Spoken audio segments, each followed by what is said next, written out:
Hi all அஸ்ஸலாமு அலைக்கும். பாய் வீட்டு தால்ச்சா ரெடி பண்ணிடலாமா? வாங்க வீடியோக்குள்ளே போகலாம். இதுக்கு ஃபஸ்ட்டு துவரம் பருப்பு, கடலைப்பருப்பு, அதுக்கப்புறம் சின்ன வெங்காயம், பச்சை மிளகாய் போட்டு தனியாக வேக வச்சு எடுத்துக்கோங்க. அதுக்கப்புறம் பார்த்திங்கன்னா எண்ணெய் ஊற்றி எண்ணெய் நல்லா காஞ்சதும் தக்காளி, பெரிய வெங்காயம் ஆட் பண்ணி நல்லா வதங்க விட்டுருங்க. நல்லா வதங்கினதுக்கப்புறம் இஞ்சி பூண்டு பேஸ்ட் ஆட் பண்ணிக்கோங்க. சின்ன வெங்காயம் கொஞ்சம் கொரன்னு அரைச்சி அதையும் ஆட் பண்ணிக்கோங்க. என்னென்ன மசாலான்னு பார்த்திங்கன்னா மல்லித்தூள், மிளகாய்த்தூள் ஆட் பண்ணிக்கோங்க.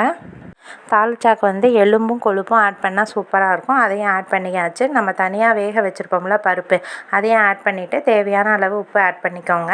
நாங்கள் என்னென்ன வெஜிடபிள்ஸ் ஆட் பண்ணியிருக்கோன்னு பார்த்திங்கன்னா முருங்கைக்காய், வாழைக்காய், உருளைக்கிழங்கு ஆட் பண்ணிவிட்டு சாம்பார் தூள் ஆட் பண்ணிக்கோங்க. லாஸ்ட்டாக கொதி வந்ததுக்கப்புறம் மாங்காய் போட்டு எடுத்தோம்னா சூப்பரான தால்ச்சா ரெடி ஆயிரும். இந்த வீடியோ பிடிச்சிருந்தால் மறக்காமல் சப்ஸ்கிரைப் பண்ணுங்கள். லைக் பண்ணவும் மறந்துடாதீங்க. சப்ஸ்கிரைப் பண்ணாமல் வீடியோ நிறைய பேர் பார்க்குறீங்க. உங்கள் சப்போர்ட் எனக்கு கண்டிப்பாக வேணும். ஓகே, பாய்.